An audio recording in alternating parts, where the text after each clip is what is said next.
Thank you, Michelle, and thank you all for joining us today, and welcome to the first Big Idea Talk session of the Ashoka U Exchange. It is a privilege to be with you today. As Michelle mentioned, my name is Noor and I am the founder of Disruptivist, where we are growing a collective of artists and activists with the mission to amplify the power of the arts as a tool for social change and innovation. And I'm joining you from New York, where I'm also an associate instructor in the nonprofit management program at Columbia University. And before we begin, I would like to acknowledge and pay my deep respect to the Lenape people and elders, ancestors of the past, present, and future. I acknowledge and offer gratitude to this Lenape land as we have gathered here right now together virtually. I invite you to join me in that acknowledgement and that respect. And I invite you to reflect on the land upon which you stand. And in our commitment as changemakers to truth and to justice, it is our responsibility to work towards reconciliation and to hold the systems that are in place accountable. As changemakers, we are constantly rethinking, redesigning, restructuring the complex world we live in. And in the last few weeks or months, I've had the privilege to work with these inspiring change makers and Big Idea Talk speakers. And in this session, we will explore not only our positions and growth as individual change makers, but also how do we maximize our individual potential to strengthen the change maker community, our universities, our institutions, and beyond. And with that, our first speaker today is Matt Fortier. And with that, I'll introduce Matt Fortier, who has worked for social impact throughout his career with a focus on education and workforce development. He is committed to driving positive change for people by working across sectors and building coalitions. He is with us today to share how his personal journey has informed the development of the Social Impact Navigator, a project through his current position at the Beck Center for Social Impact and Innovation at Georgetown University. So please join us for a Big Idea Talk, Escaping a Charity Mindset, Navigating to a New Leadership Model. Thank you, Noor. Welcome, everybody, and thank you for joining me today. 6 weeks ago, this slide looked a little bit different. Our biggest social impact crises were climate change, human rights, and economic inequality. Add to that COVID-19, and we see the daunting challenges that leaders face. For people like us, change makers and social impact leaders, we will, unfortunately, never be short of work. There will always be demand for those with big hearts. But are big hearts enough to take on these monumental challenges? If we are even to dream of putting ourselves out of a job, we need to equip ourselves and the future generations of social impact leaders, our students, with the most effective skills we possibly can. At the Beck Center for Social Impact and Innovation, where I serve as the Director for Student Engagement, that's exactly what we're doing. We're teaching our students that complex problems require interdisciplinary and cross-sectoral solutions, driven by certain mindsets and approaches that are foundational for social impact leaders. We are developing a tool, the Social Impact Navigator, to help students take charge of their social impact journey and to equip them with the skills and mindsets to be effective leaders in their field. This is our big idea, and I promise I'll share more. But first, indulge me as I share some of my personal journey, which inspires this work. A decade ago, February 2010, Washington, D.C. is hit with a blizzard that would hyperbolically be dubbed Snowmaggedon. We don't get a lot of snow in Washington, D.C. I've just started my new job as an employment specialist for the International Rescue Committee, the IRC, a refugee resettlement organization. I don't know too much about my job yet. In fact, nobody really does. We're just kicking off a new grant. What I do know is that ultimately, my goal is to help newly arrived refugees obtain their first job in the United States, to help them and their families achieve financial self-sufficiency. So when the snowstorm hits, I'm unable to make it to work. Instead, I put on my coat, my hat, my boots, and my gloves, and I start canvassing downtown Washington, D.C., knocking on the doors of businesses and asking if they're hiring. When given even the slightest opening, I take the opportunity to pull at the heartstrings. Imagine, by providing employment to a refugee, you can help them restart their lives. You can help them provide for their family, help them achieve the American dream. This tactic elicited sympathetic head nods and vague promises of support, but at the end of the day, I trudged home in the snow, empty-handed. I hadn't secured a single job for my clients. As I walked home and reflected on the day's failure, I had a classic light bulb moment. My approach had embodied a charity mindset. I had made a clear case for why this was a good cause, but I was speaking to businesses with bottom lines, slim margins, and accountability to employees, owners, and customers. Pulling at the heartstrings and highlighting a cause was simply not enough.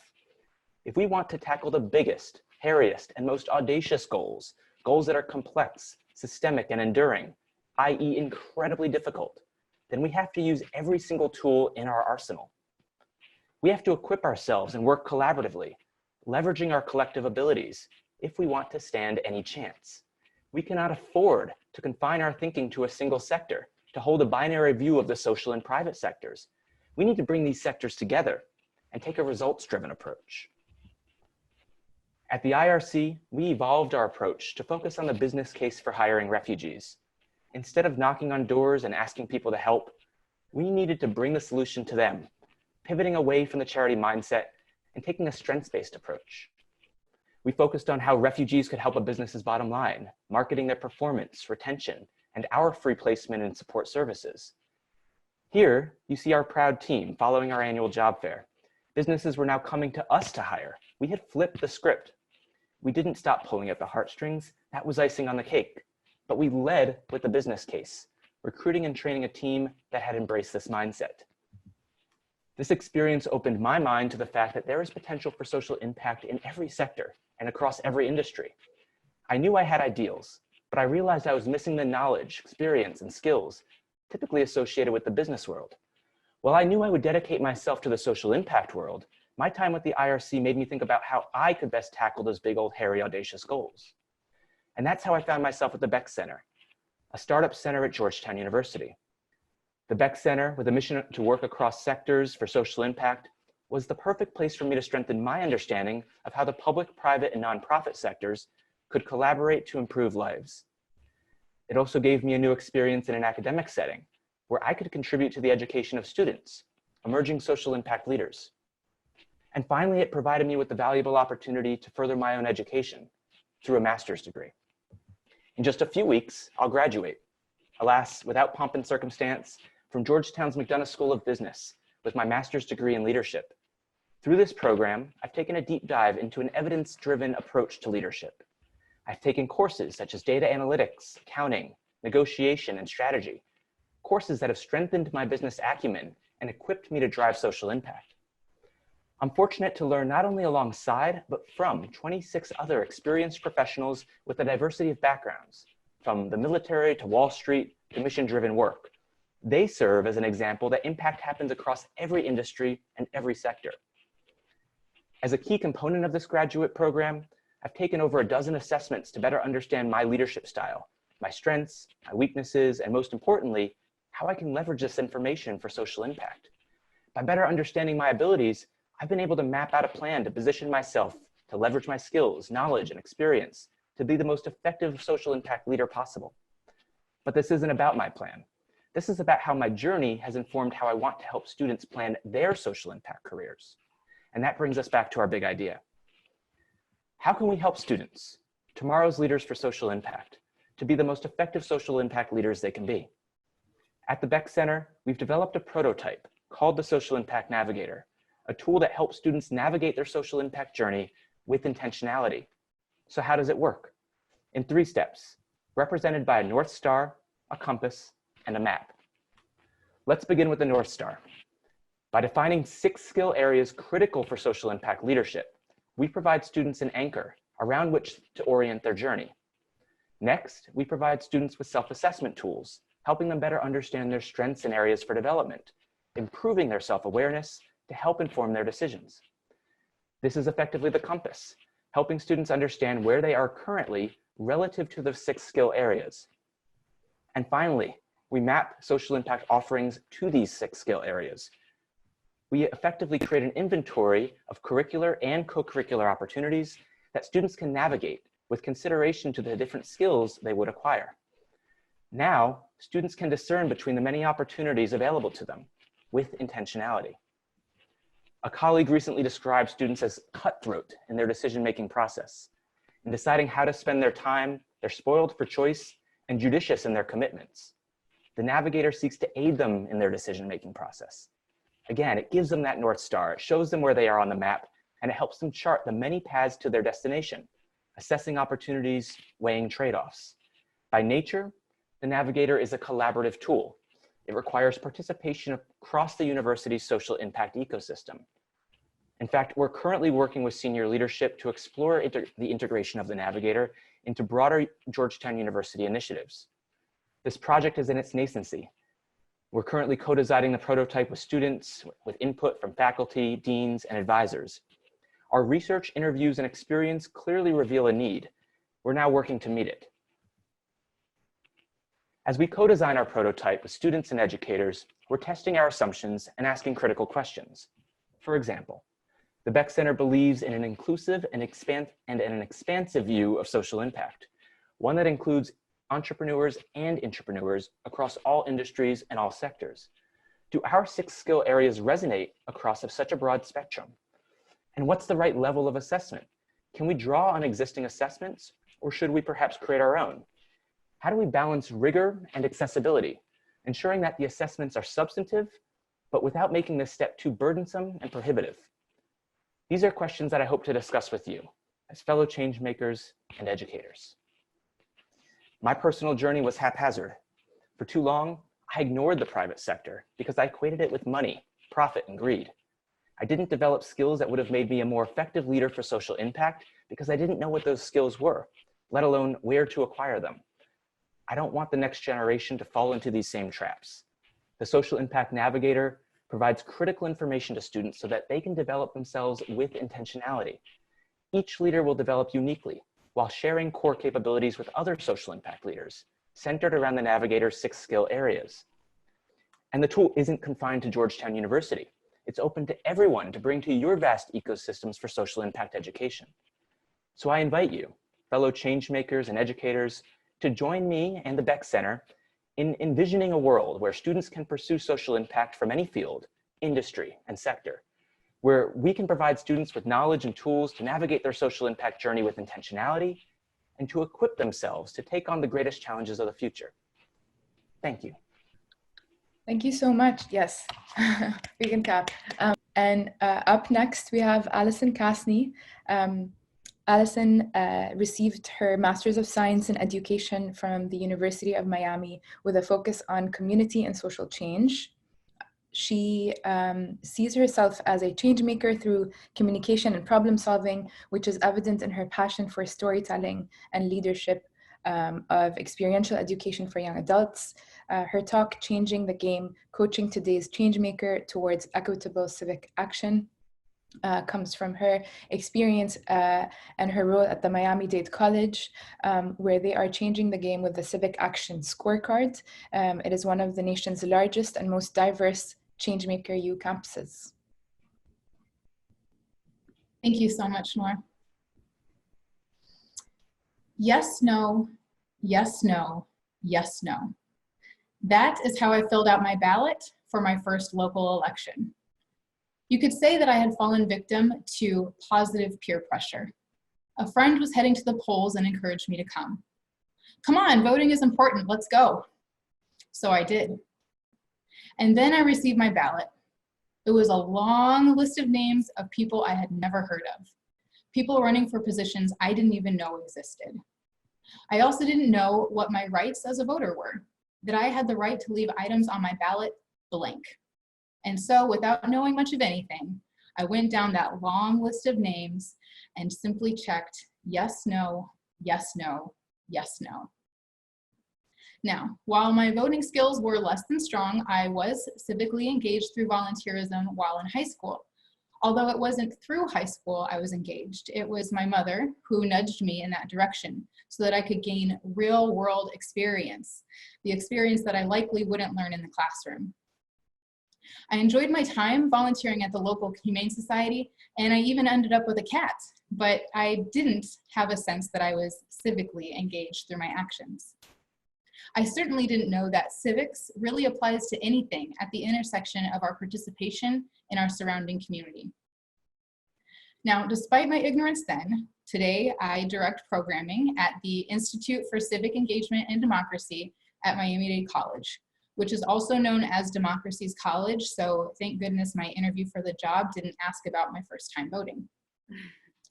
Now, our institute assists faculty in implementing civic programming like academic service learning and voter engagement into the classroom. And what I've discovered by working in this field in higher ed is that a lot of us, and I do mean us as in educators and administrators in higher education, really don't know a whole lot about civic action. It's either that we don't know things about civics and we're not ready to expose our lack of understanding, or we're doing civic things and we don't know that they're considered civic action. So at Miami-Dade College, who are we civically activating? MDC graduates the largest number of Hispanic undergraduates and the third largest number of African-American undergraduates in the country. It's estimated that 185 countries are represented and at least 90 languages spoken by our students. Nearly 70% of our students work while in college, and around half of them are the first in their families to attend. We also serve a student body faced with poverty. Over 60% of our students are low income, and over 40% fall below the poverty line. So perhaps now it's easy to surmise how access and equity within civic action could be thwarted for our students. Perhaps citizenship barriers for voting, language barriers for understanding the United States democracy, the cost of transportation to get from home to school, to a job, and then to a volunteer site, or even the time it takes to volunteer to serve your community when in fact it's you and your family who need services. In short, sticking to just volunteering and voting programming for this population provides an extra challenge through an accessibility and equity lens. Furthermore, those of us working at the college have a lot of shared life experiences with our students. Over 60% of our full-time faculty are considered an ethnic minority, and much of our employee body is foreign-born and learned English as a second language. I myself began my college path at a community college and have had to work part-time or full-time through all of my degrees. I would even argue that any one of us here in this session today who attended a public K-12 school in the United States can likely relate to the issue of access.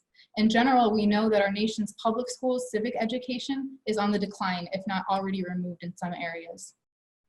So it provokes the question, if we ourselves as educators are civically unprepared, civically inactive, civically uninformed, or civically disempowered, how then can we effectively teach or model civic action to our students?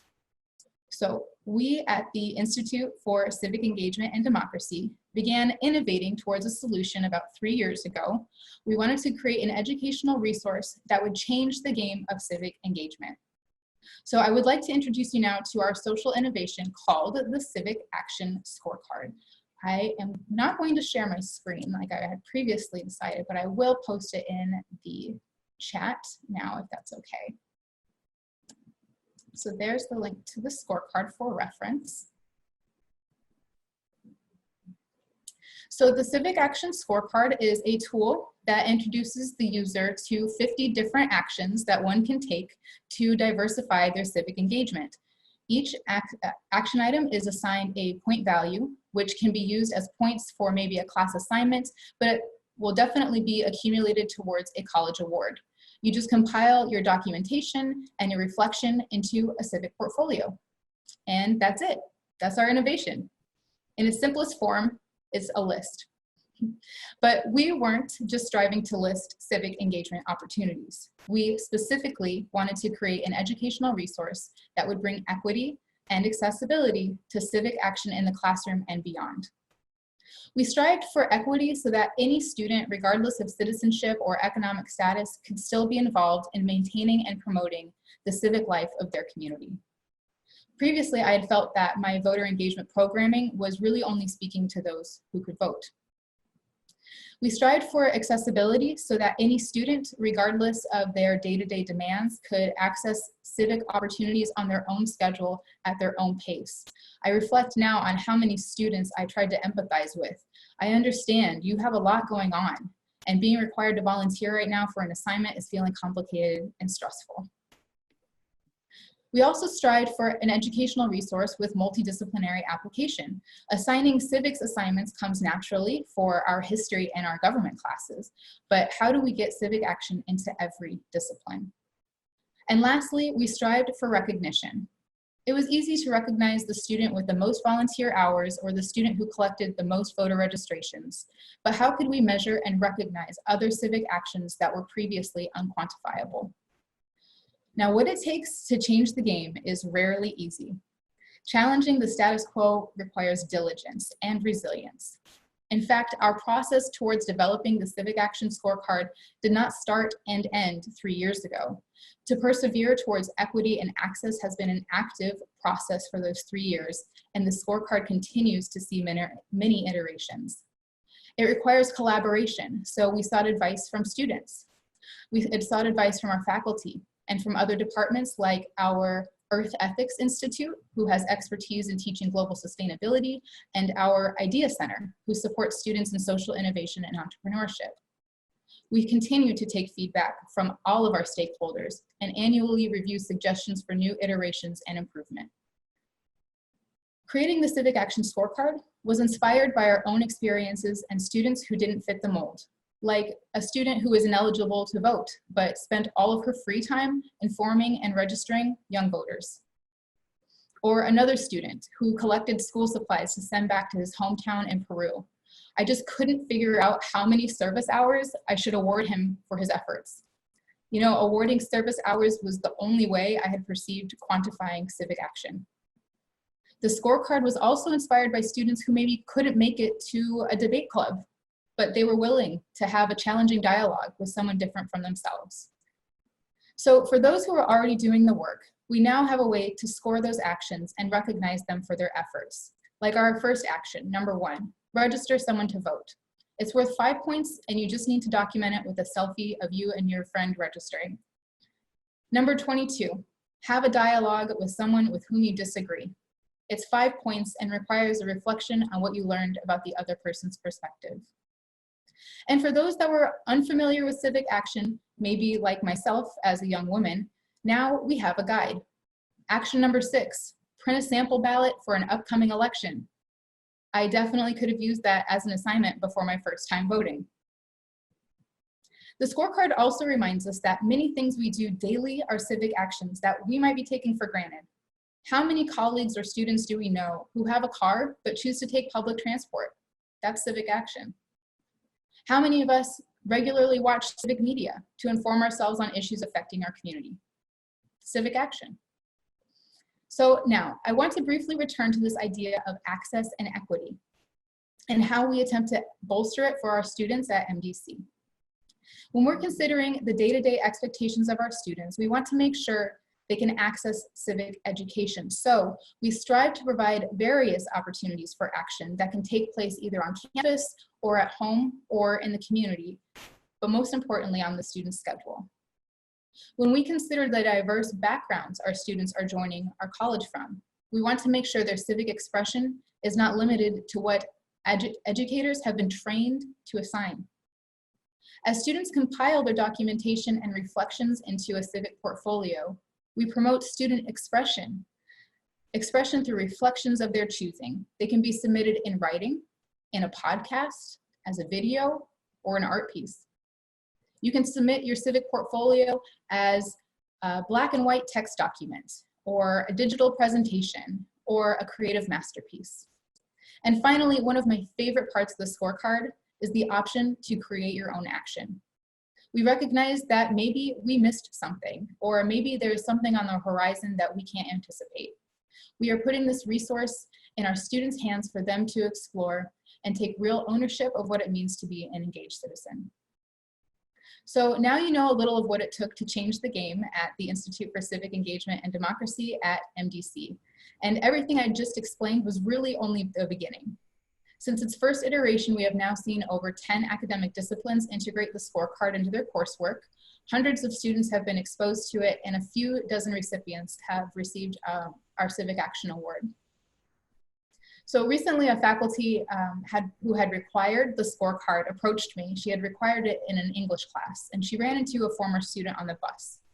And the student said, "You know, professor, that assignment that you gave me where I had to report an issue in my community, well, they finally put a no dumping sign next to my house and people don't leave trash there anymore." What a great story. And I was stopped recently by a student who said, "You know, I really didn't want to do the assignment where I had to write to an elected official. Actually, I didn't even know I could write my mayor if I wanted to. But once I started writing, I realized that I had a lot to say about improvements to Miami's traffic." So we're giving them an opportunity to see, to open their minds to what kind of power they hold as a citizen and forcing them to see that they do have efficacy in change making.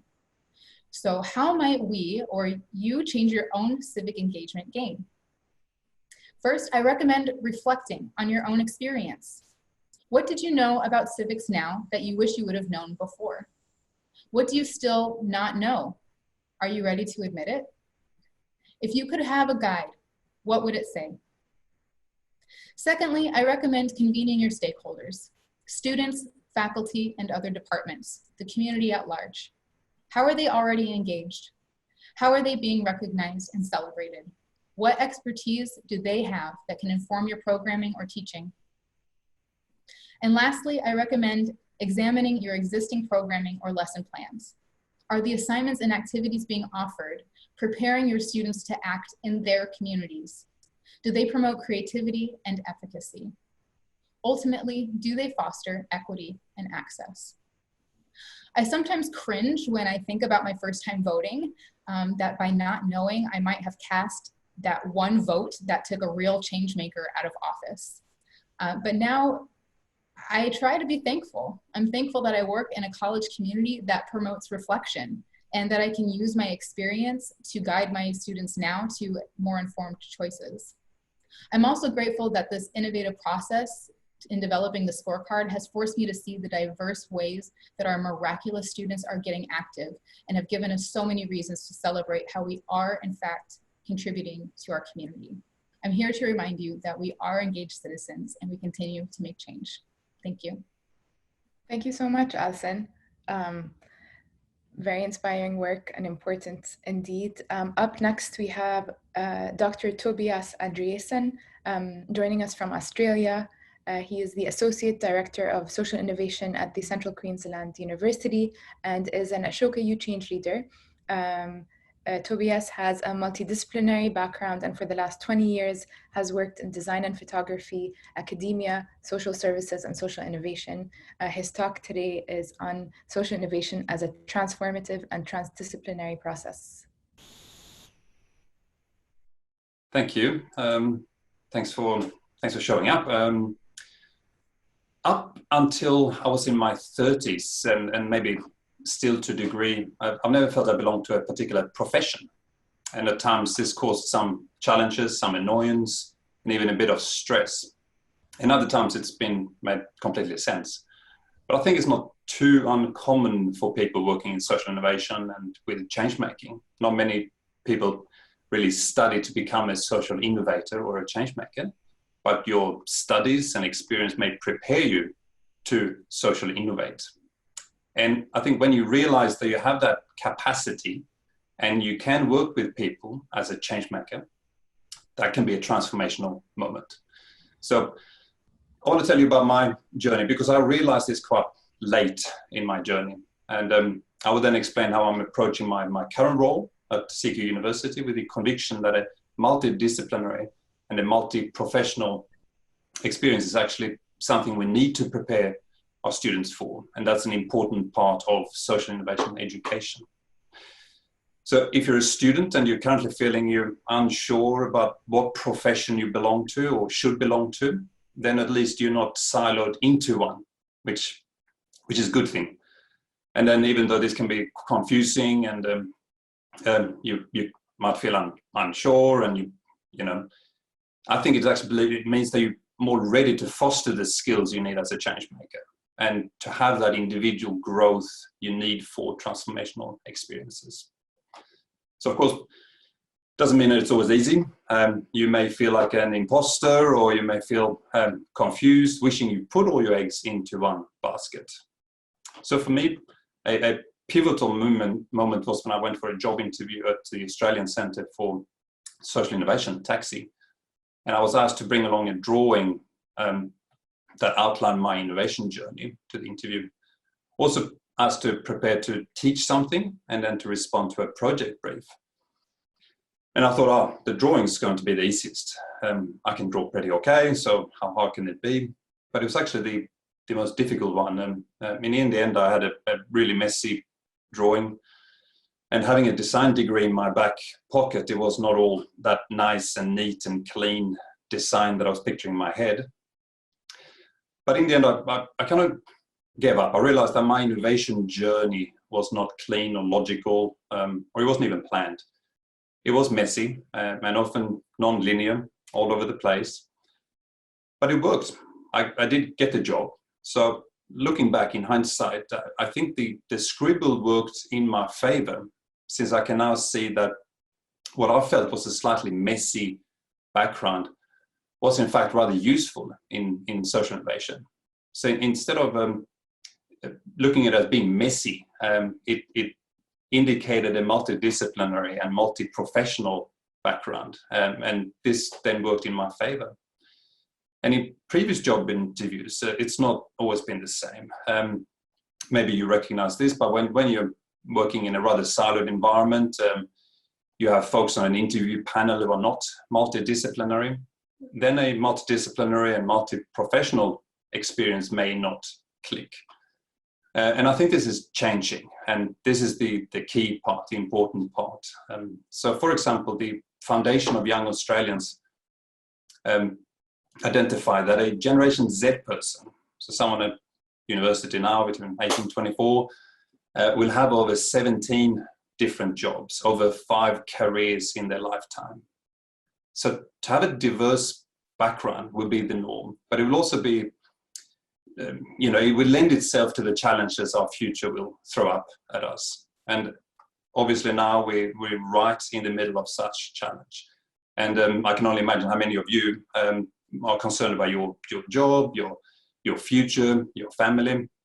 And for us in the education space, this is really the proof that we need to ensure that our graduates are ready. So I'm going to quickly run through my background, and maybe it can help someone who's facing similar challenges or thoughts. And then I will link that to my current role at CK University, where I'm Ashoka U Change Leader and Associate Director of Social Innovation. So I've had three degrees. I've had a lot of different jobs, often out of necessity. And even though I've felt and seen that there's a red line through most of my work, it's not always intentional. It wasn't intentional. I didn't have a grand plan. So to run through quickly, I did a year of creative arts at university, and then I completed a Bachelor of Design in Visual Communication. I started working in photography and design, having some other weird jobs all over the place, but I didn't really see myself as a future designer or photographer. So I got a Master's of Art in research in media and communication. I was interested in media, human rights, and peace journalism. And then at the same time, I started to teach at the design faculty and at the media faculty. But I didn't really see myself as an educator or an academic or a designer or a photographer. And then to add to this confusion, I also started to work as a social educator, supporting people who are living with complex and challenging complex disabilities and challenging behaviors, while also lecturing, teaching and working in photography. And then I got a PhD in sociology because I wanted to work with men from a refugee background and understand their experiences as new Australians, and continue to teach, being creative. And even though looking back now at all this, I can see a red line through most of my work, but my CV was very mixed up. None of the professions related for me. So I had the creative industry, there was the education field, teaching and learning, there was the research, and then the frontline social work.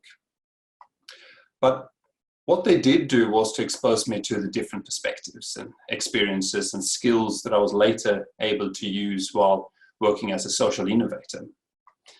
And I think the lesson here is that if you're starting out or deep into your degree or even a new academic, but interested in change making, you should embrace different experiences and seek out those perspectives that may not neatly fit into your professional path. So for me, the connection between the different experiences really became important when I became aware of what social innovation means and why it is an interdisciplinary and even a transdisciplinary activity. So even though it wasn't my intention, but having had experiences supporting people living with disabilities then helped me when I worked on social innovation projects involving people with diverse lived experiences. So of course for you this may be very different, but for example when you have to deal with a customer in a bar or a shop, you should be aware that it's an opportunity to develop and nurture skills and attributes that you can use in situations that goes way beyond hospitality. However, we should maybe, and I think this is important, be better at making that connection and be clear when we are telling our changemaker story, because they can all be transformational in their own ways and expand our worldviews. So then if I jump ahead a number of years in my story, so in my current role, I'm working with academics and faculty staff to explore how we can embed social innovation into the curriculum. And the reason we focused on this at CQ University, which is Australia's only changemaker campus, is to ensure students have the opportunity to develop non-disciplinary skills and attributes that will enable them to participate in changemaking and be adaptable, flexible, innovative, and socially conscious. So we want them to be able to work together, solve challenges, and we want them to be able to understand complex systems and creatively identify opportunities we can respond to. And then we also want them to be empathetic, have self-awareness, be curious about their world, lifelong learners, collaboratively lead with people, focus on achieving outcomes, be resilient enough that they are ready to take on some creative risks. So these are all the key attributes underpinning social innovation. So instead of feeling slightly confused about the future, embedding social innovation is a way to ensure students are ready for a future that will be different. So to learn the skills that underpin social innovation means to open the students' minds so they're ready to work with diverse people, can view the world through a systems lens, knowing things are connected and linked. So even though my journey into social innovation took a long way, the lesson I think is that we can be a lot more intentional about this.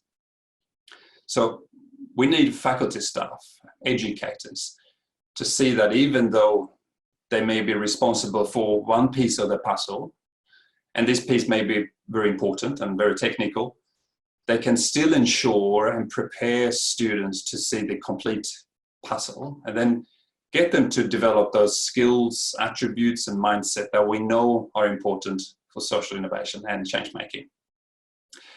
But then students also have a responsibility. You'll need to embrace all experiences, and you need to be aware that in the future, it won't be enough to just demonstrate good marks or have a degree or two. You will need to demonstrate that you've picked up the skills required for change making and that you have achieved the individual growth through your activities and your intentional actions. Thank you. Thank you so much, Tobias. I think we'll do a, yes, we'll do a virtual final round of applause for everyone as well.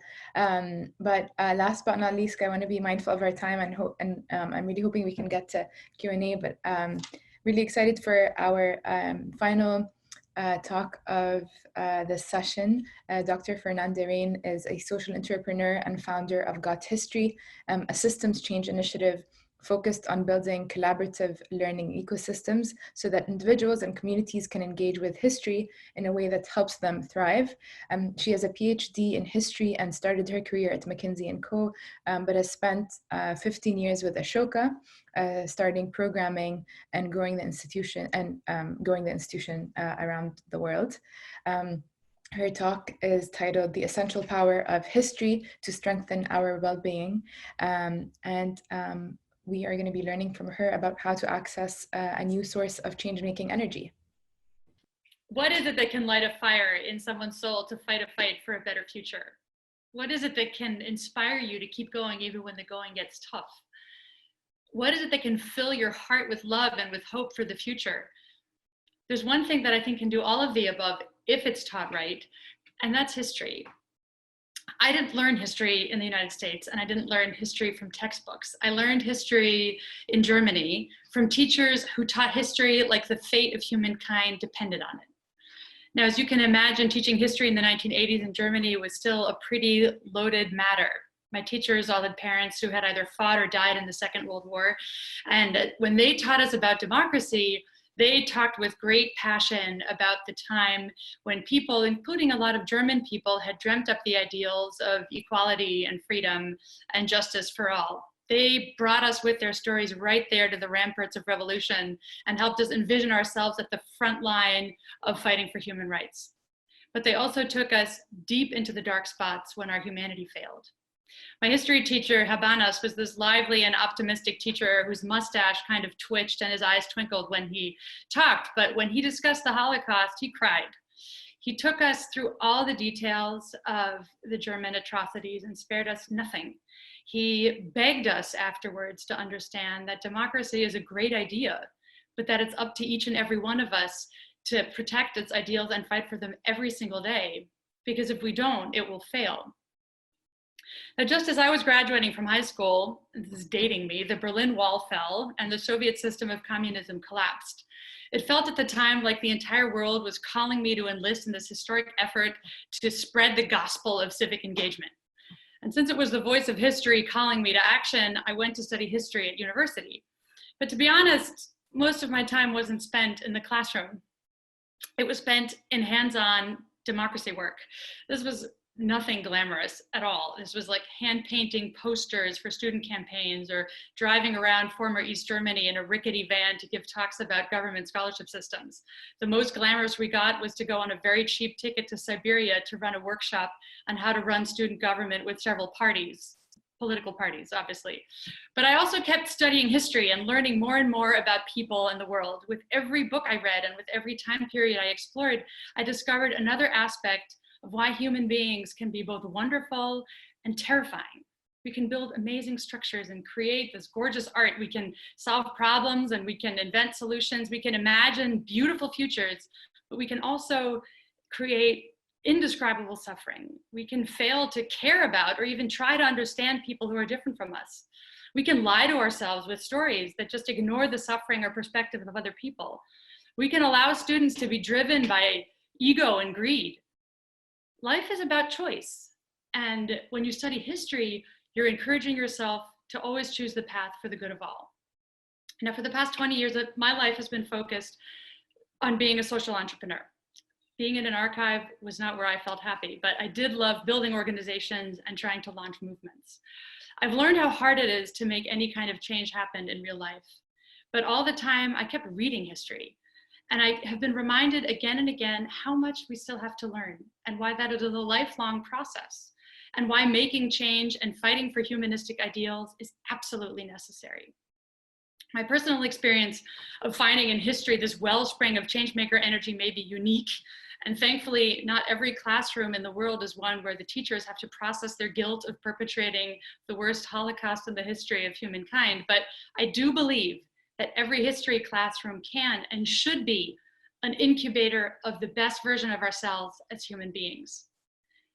Now, you may, like the majority of high school students, have been bored by a teacher whose thankless task it was to funnel a huge pile of facts or a specific narrative into your more or less willing teenage brain, but that's not engaging with history. Engaging with history is the time to honor your own story by figuring out your family's past. It's taking time to listen to other people's stories in movies and books, on building inscriptions, or in podcasts. Engaging with history is connecting with humanity as a whole, with all of its aspirations and challenges throughout time and space. And engaging with history is actively committing to being part of a dream of what humanity could become.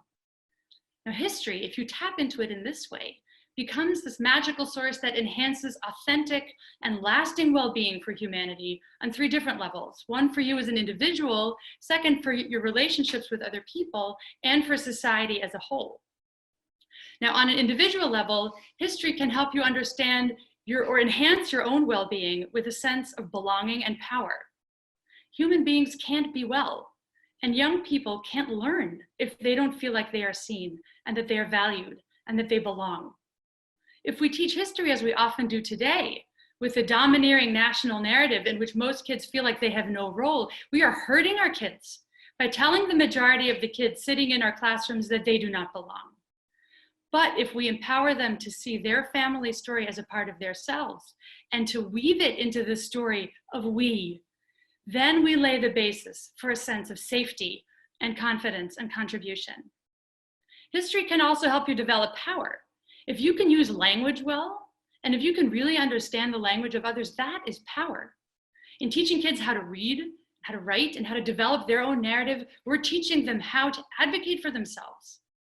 We're also helping them to understand what information in any narrative is true, what of it is interpretation, and what can be absolutely plain false. Understanding when narratives are based on falsehood is critically important to our community well-being, because narratives that have untruths in them actively hurt people by robbing them of their own story in the arc of history. Now, secondly, on this relationship with other people, history helps develop deep compassion and empathy. Millions of dollars are spent every day around the world in remedial efforts to help adults understand the point of view of other people and to tune their sensitivity to issues of diversity, equity, and inclusion. Now, the impact and success rate of these efforts are mixed at best, but studying history well from an early age is a way of weaving this understanding deeply into your DNA and ensuring that you emotionally and cognitively truly connect with the experiences of other people. When you pick up a history book, you're not picking up a set of facts. You're picking up a labor of love. Now, it might seem like sitting in an archive and sifting through papers, which is the job of a historian, is sort of an arcane and backward-facing endeavor. But writing a history book is an act of love for a human being or for a community whose story has not been told, or whose story has not been told in a way that conveys the full truth. Take, for example, the efforts of David Silverman to reconstruct the history of the Wampanoag tribe, and to bring to life their view of how their home, their livelihood, and their community that had lasted for hundreds, if not thousands of years, were taken away. When you read a book like that, land acknowledgements that have become a thing no longer seem like a thing. They seem like a historic and emotional necessity to acknowledge and heal suffering that has been caused in the past. And with that, I acknowledge that I'm standing on land of the Neponset tribe, right near their favorite spot that was called Unquity-Quisset at the meeting of the river and the waters of the bay. Now, not all historians make it easy to find this love in their books. They sometimes hide this love between absolutely incomprehensible prose or narrow academic nitpicking on who's right. But there are also lots of historians who truly pour their full humanity into their research and draw out stories, bringing people and their feelings and ambitions and decisions to life in full technicolor. They channel these stories into something that has become, for me, this deep well of human wisdom and insight that has enough energy to fuel armies of change makers for generations to come. It is full of insights on where we need to heal and what we must do to help all people feel valued and seen and heard and powerful. Now, thirdly and finally, history can nurture societal well-being by giving us the imagination and the creativity to envision new realities. In this well of human experience I just described, you can find the answer to millions of questions on why things are the way they are. We can find the answer to how and why certain industries are the way they are. how they developed the way they did, why borders are where they are, and how conflicts have taken root. Now, these historical narratives pull us out of our narrow view of the difficulties of the now to see where the challenges came from. And in giving these challenges a past that was created by human beings, these tales allow us to see a future in which these challenges no longer exist. They allow us to see that what has been created by human beings can also be removed by human efforts if we care. Take, for example, the history of redlining, which was the practice of determining in the United States who could live where and who could get money to buy a home. If you take the time to read the mind-blowing work called The Color of Law, you suddenly understand exactly why US cities are segregated and how it is that our Black neighbors were robbed of the right to accumulate wealth. In seeing that story of how we got to where we are, we can start writing the story of a future in which these injustices are overcome. Seen in this way, history becomes a massive collection of societal changemaker challenges. In wondering why things are the way they are, we can start to design solutions that create more opportunity, more access to rights, and more voice for people that do not have them today. Some people say that history can chain us to the past by showing us what is written and what has always been that way. But to quote Peter O'Toole in the classic movie Lawrence of Arabia, nothing is written. It is us who write the history of the future, but reading the past lets us find the right routes to overcome the barriers that we human beings have built. So I encourage you to go back to discovering history, not as a pile of boring facts, but as a source of human change-making power. It's not dead material. It's not what is written. It is a vast reservoir of human stories that can inspire us to take on the project of advancing human well-being with relentless focus. Thank you. Wow. Thank you so much. Such an important and powerful and inspiring message, especially in this moment.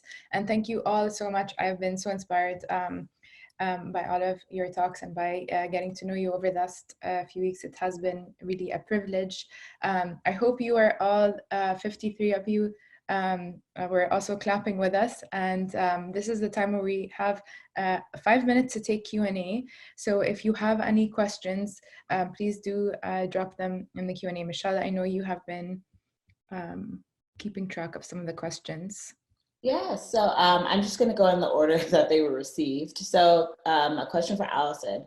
What do you use to track student points, and what do you use for the award? Or reward, I think is what the nature of that question was about. The first question was, how do we document? How do you track? So yeah, how do you track the students' points? Yeah. And, yeah, so we just for the reward system. Okay, thank you. Yeah, we broke down the scorecard into a version that's just a one-pager, and we call it a tracking sheet. So that's something that we can hand over to faculty as a digital copy, and they can incorporate that into like a grade book, the same way that they would assign other assignments, or a student can use that as their own tracking sheet for seeing what action items they've completed. Then they turn it in. We don't do a like a timed award season. Like, for example, our institute also awards the PVSA, the President's Volunteer Service Award. And that's one, for an example, that says you have to have done a certain amount of hours in 12 months. Well, we don't want to limit students to a certain amount of time. So we say if you've earned 100 points since you've been at MDC, you get the bronze. And from there, keep going. If you get to 200 points, then you get the silver award. For the reward itself, we do a letter from one of our directors at the college. We provide a lapel pin that has the civic action emblem on it, and then we have an award ceremony as well. So that's something that they can put on what we call a service transcript, is something that we offer through our college.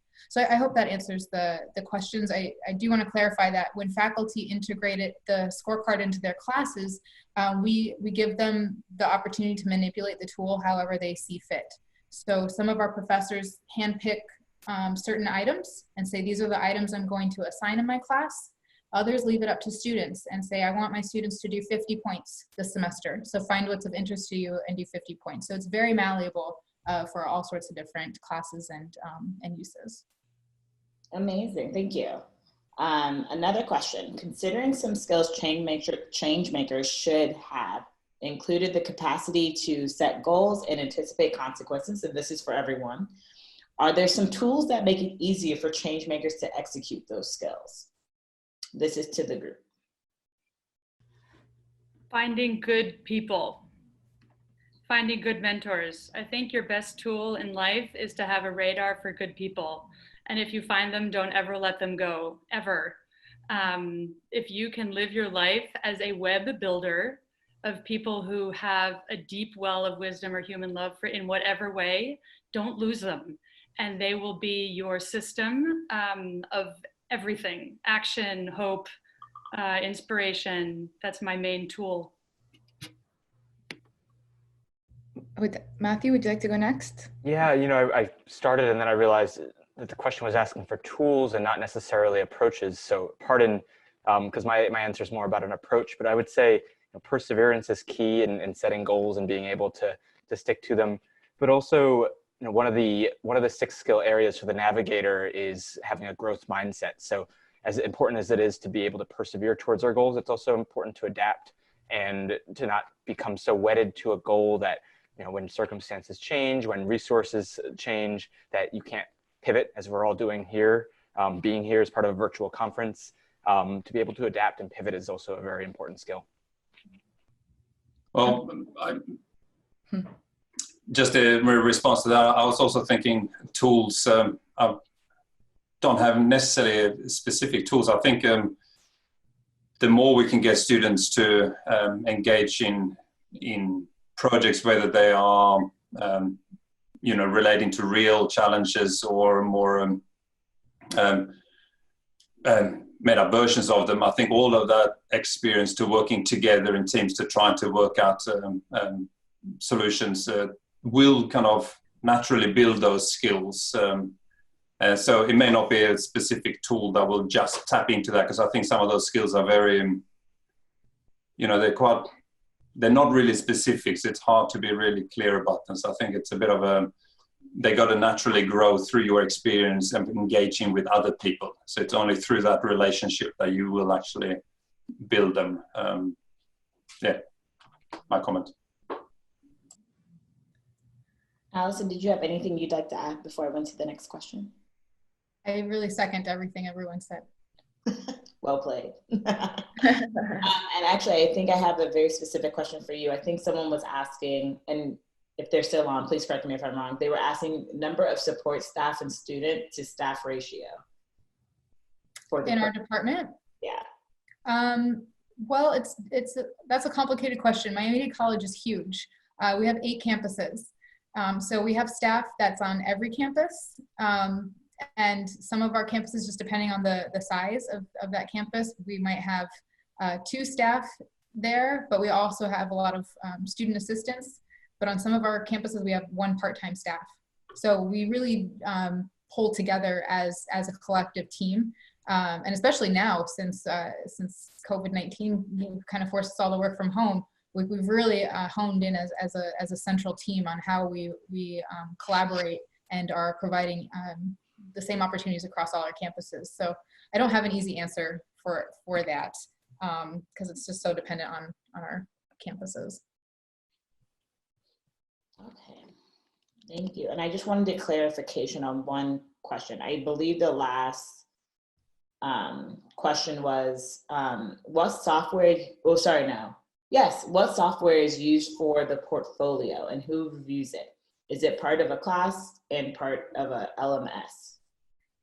It can be incorporated into a class, or it could be for students that want to diversify their own civic action or want to earn the award on their own. So like I said, professors can take the tool and manipulate it how they see fit in their classes. But if it's an independent student that comes to our office and says, hey, I'm really interested in working on this award, then that falls back on our department. We're responsible for mentoring that student and guiding them through the process of earning that award. So then we would be the ones that grade it. As far as the portfolio, we encourage students to use what they feel comfortable with. Like, some people want to just do a Word document. I had a student turn in her whole portfolio on a USB drive. She only did podcasts for every single reflection. And then I have a lot of students today who love Adobe Spark. Like, so they're making the scrolling presentations for Adobe Spark. So I like to empower my students to be creative if they're doing it just for my department. But if they're doing it for a class, then, you know, faculty might want to implement a tool of their preference. I just wanted to echo one thing that also Fernande mentioned, that we felt the energy of the audience. So yes, thank you all for all your comments, and we did feel your energy. And it's, I had one question for all of our panelists before we ended, and that is, as we all are grappling with the changes and pivoting because of this global shared pandemic that we are experiencing, what is one thing about your change-making journey or about your work that is apparent, that has become more apparent to you today that wasn't a few months ago before the pandemic? I can take a first stab. Okay. You know, I think it's important to recognize that everybody is affected by this in a different way. And, you know, I've seen certain colleagues of mine, you know, immediately rise to the occasion and, you know, use words like, we're going to lean into this. We're going to assess our core capabilities and strengths, and we're going to make pivots to, you know, to address the COVID situation and work double time. And I realized in the first couple of weeks that I wasn't up for that, because I personally, you know, had matters that I wanted to take care of, to have sound mind and have peace of mind in order to be my best self and to be able to lean in and to tackle those challenges. So what I've realized is that, you know, we talk about self-care so much, and it's easy to talk about it. It's a lot harder to do it. So I realized how important it was for me to exercise self-care and to show myself a little bit of grace, to get myself into a place where I could, again, lean in. Thanks for the question, Noor. Yeah, thank you. That's so important. Who would like to go next? Feel free to unmute yourself. I mean, I can add another layer to the question if you would like, to make it less complicated. Oh, Fernande, go ahead, please. I think for me, the universality of a human experience, is so striking, right? That you say, you know, we are, the theory that all people are created equal, and the theory that we all have the same sort of challenges and rights, has never felt more real and concrete, despite, no matter what political overlay you put on top of it, it's real. And the reality of that experience, I hope that will carry over into an understanding of what is attached to that right to life, right?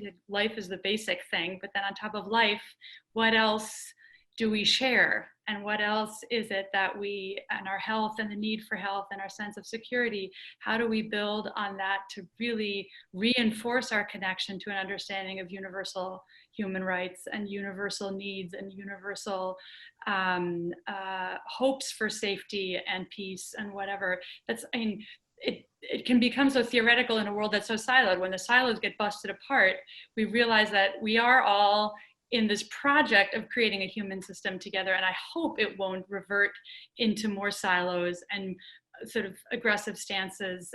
We can go both ways. And for me, this is a massive historic challenge that's really exciting to be a part of. Yes.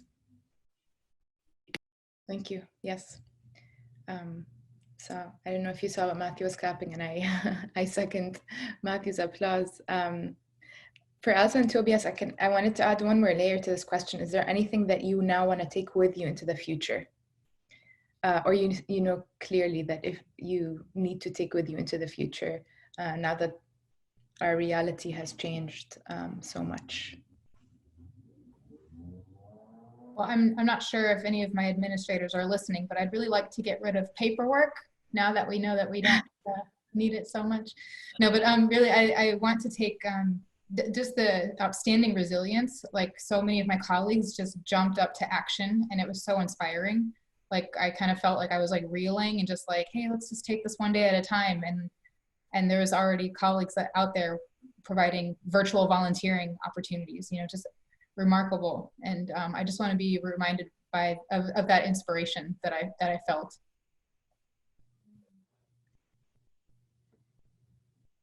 I completely agree with everything that's been said so far and all the reflections I've.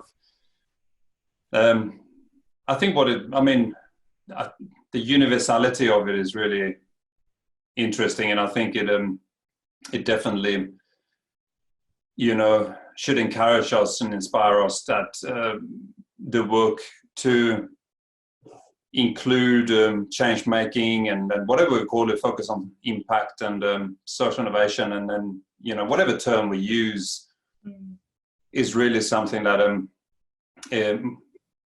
is being demonstrated now in real time. That's a particular skill or you know, attribute or attitude that is needed.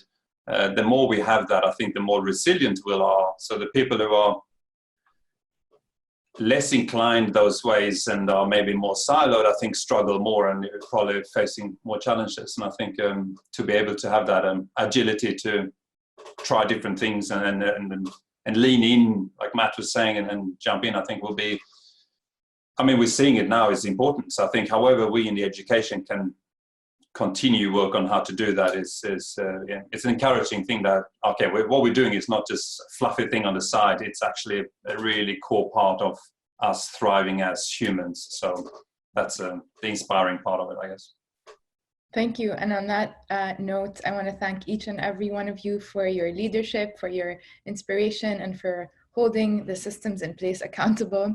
Thank you, Michelle, and thank you, Ashoka, you, and for all of you that joined us today. Make sure to join the Big Idea Talk sessions tomorrow as well, and stay safe. Thank you, Noor. Goodbye, everyone. Bye. Thank you, Michelle. Thank you, Noor. Thank you.